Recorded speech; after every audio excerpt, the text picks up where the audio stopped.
Namaskar. Today, I am really happy to be amidst of you. And this occasion will always be a very, very memorable one for all of us. Respected Chairperson of Special Plenary Session, Ribha Ganguly Das, His Excellency High Commissioner of Bangladesh, Bhutan, Brunei, Malaysia, Singapore to India, His Excellencies Ambassador of Cambodia, Indonesia, Laos, PDR, Myanmar, Thailand, Vietnam to India, His Excellency Ambassador Extraordinary and Plenipotentiary of the Philippines to India, distinguished guests, ladies and gentlemen, and my dear media friends. It gives me great pleasure to be present here to take part in the third version of NADI dialogue. I also take this opportunity to thank the ASEAN Confluence for organizing this conclave on a topic which is both timely and appropriate. His Excellencies, the state of Assam has strong historical and cultural relation with Southeast Asia. The architect of Greater Assamese Society, Saulung Sukapha, came to Assam from Southeast Asia during the 13th centuries and laid the foundation of Ahom Kingdom. We in Assam celebrate 2nd December every year as Sukapha Divas on our Assam Divas to commemorate his advent in Assam after journey over Patkai Hills. In a nutshell, all of us present here are firmly embedded in a culture, commerce, and connectivity. Your Excellencies of India with your country are many compared to the dissimilarities. These similarities create a ground to walk together towards a peaceful and sustainable future. We Indians consider it as our cherished duty to not only preserve this age-old togetherness and friendship, but also wish to advance these shared values and legacy for benefit of our people, as well as for regional peace, stability, and prosperity to our countries. Your Excellencies, today we all live in a world of sweeping changes and multiple challenges that happened, but rarely in history we see global shift in power. The center of gravity of global economy is moving to Asia with the eastward shift of the engines of the global economy. There can be no doubt that the Indian Ocean is at the center of the emerging age of Asia. Today, we are all seeing a new awakening, a new recognition of interlinked destinies and a new belief in shared opportunities. In this context, our Honorable Prime Minister, Sri Narendra Modi ji, during his address at the Shangri-La Dialogue at Singapore on 30th of June 2018 said, "The destiny of the world will be deeply influenced by the course of development in the Indo-Pacific region. Our interests in the regions are vast and our engagement is deep, and we need to shape this region in our collective hopes and aspirations. As we envisage the Indian Ocean as an engine for growth and prosperity in our region and beyond, it is of utmost importance that we who live in this region bear the primary responsibilities for the peace, stability, and prosperities of the Indian Ocean." Your Excellencies, Prime Minister Sri Narendra Modi ji assumed office in 2014. India has enhanced its engagement in Southeast Asia. This was reflected in his remark in 2014 at the India-ASEAN Summit in Myanmar, where he declared that India's look-east policy has become act-east policy. The policy thus places ASEAN at the heart of act-east policy and at the center of the dream of an ASEAN century. A deeper economic integration with the dynamic Southeast Asian nations is an important aspect of our act-east policy. Under this policy, which is further reinforced by soaring visions of the ASEAN century, we are getting closely intertwined in a wave of co-prosperity through an intricate network of rail, road, air, and maritime link.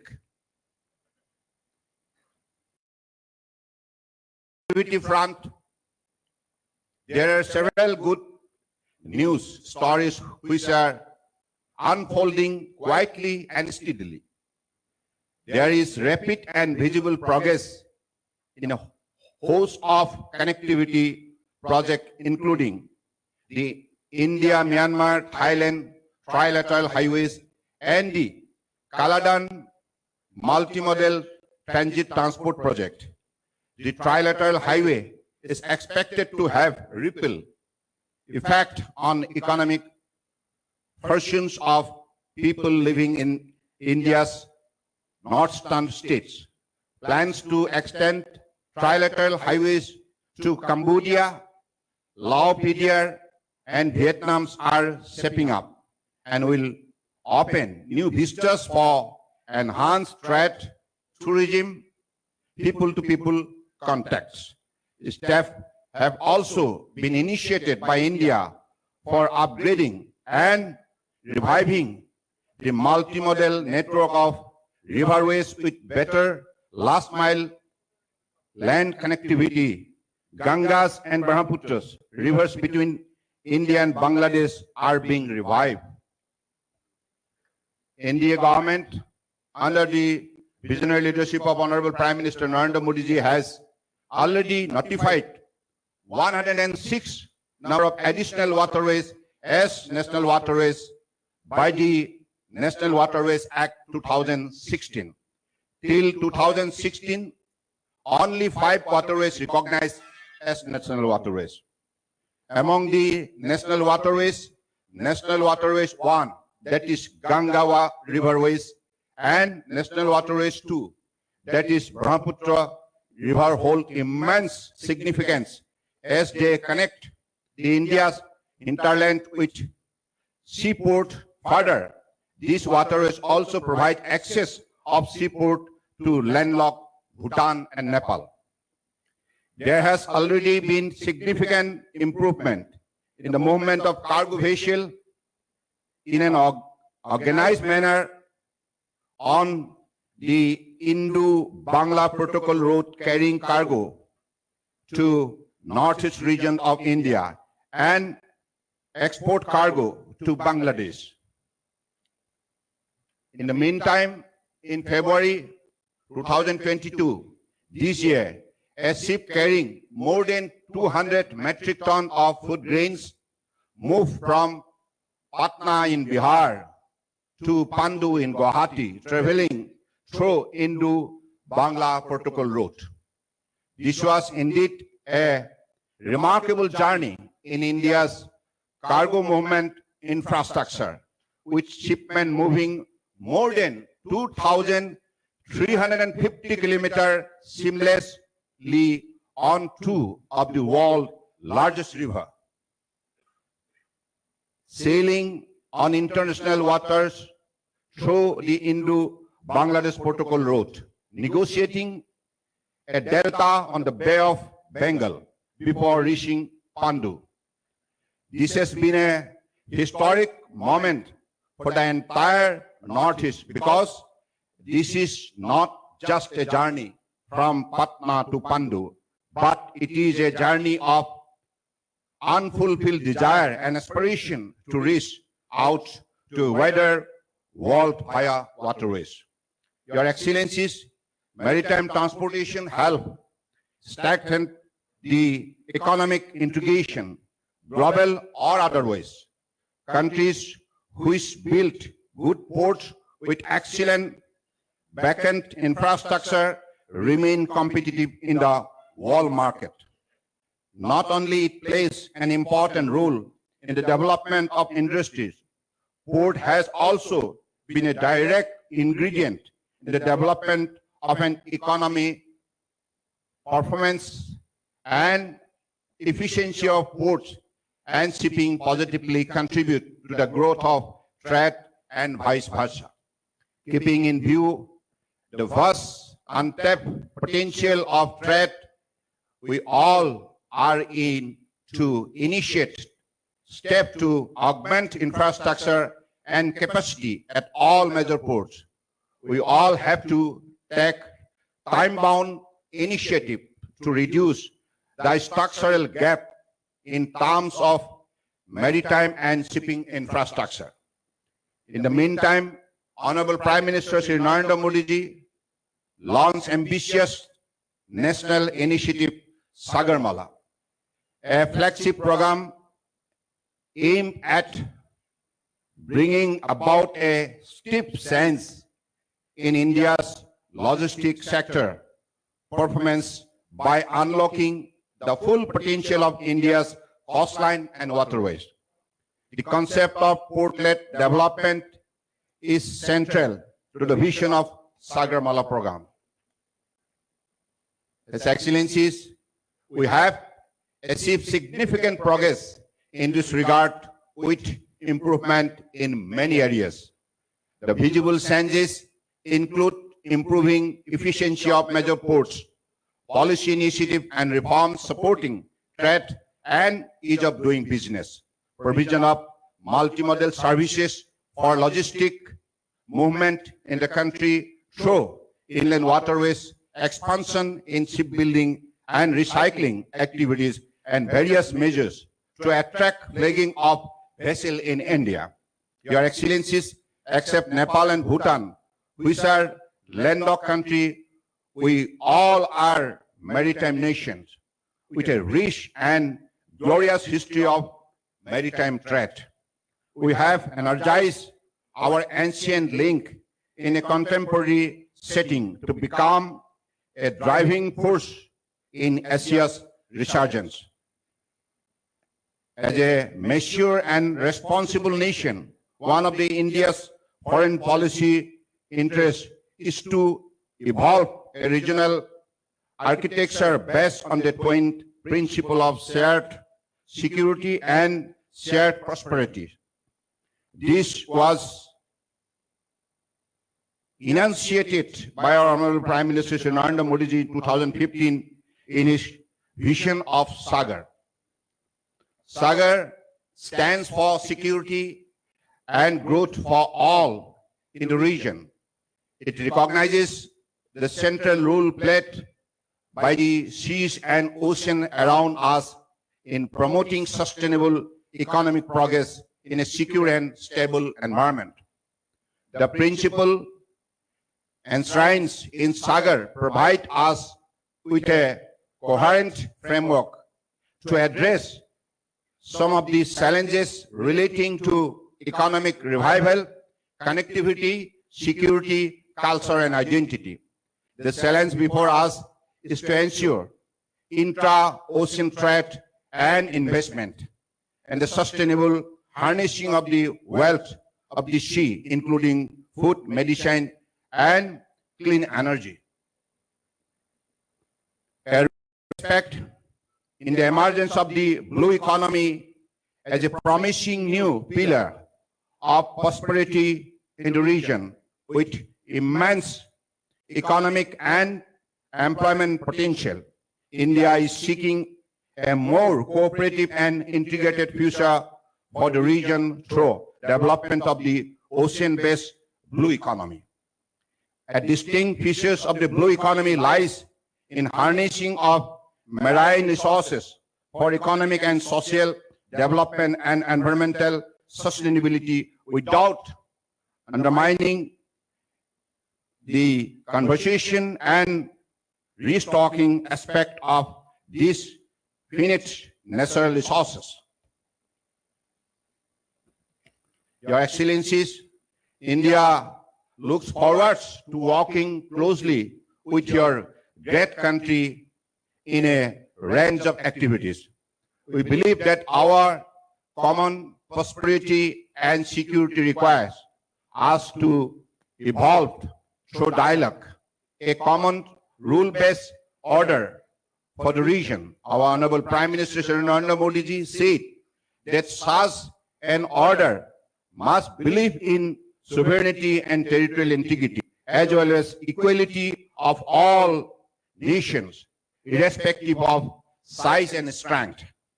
He further said that these rules and norms should be based on the consent of all, not on the power of the few. This must be based on faith in dialogue and not dependence on force. It also means that when nations make international commitment, they must uphold them. This is the foundation of India's faith in multilateralism and regionalism, and of our principal commitment to the rule of law. I am confident that we will work together with one vision and one identity, and as one independent community, to connect us closer to realize an ASEAN century. We are to immerse our ancient link in a contemporary setting to become a driving force in Asia's resurgence. Your Excellencies, I thank you all for patiently hearing to my speech. I wish you a comfortable stay in Guwahati. You may also like to visit Kaziranga National Park, Ma Kamakhya Temple, Brahmaputra, and places of tourist attraction to get a feel of our beautiful state before you go back. With these few words, today this particular conclave, mainly, I believe from my point of view, is successful because this conclave have made this assembly possible, assembly of our association, working together and building our future together. This is the power of an assembly, and with the noble endeavor, whatever you set the target, we must realize that God is very kind to the people on this Mother Earth. And we are all being necessarily integrated through our river system, through our sea and ocean. So we must learn the language of the power of water, the power of nature. That is why I appeal all of you, because you are very learned, His Excellencies, and also the dignified ladies and gentlemen. You all know that today the society is very much concerned about the preservation of ecology and environment. Ecology and environment, if we could protect it, then it would be easier for the human being to survive comfortably. So that is why this particular water system need to get proper care for the human being. So I believe this affection should have with the, planet Earth, and I believe whatever God is providing to us, it is always beautiful, lovable, and we must respect the law of nature. And if we pay our respect to law of nature, if we protect the nature, then definitely all the creation created by God will always live comfortably. With these few words, I pay my deep respect to all of you present here today. I am especially thankful to the organizer, because they have been, when they went to me to invite, then they were telling about the Nadi. But when you talk about Nadi, I thought it's Nadi river. But it's of course, it's a, this thing, kind of association. It's a kind of unity of togetherness. So this is the greatness of this particular event. Thank you so much. Jai Hind.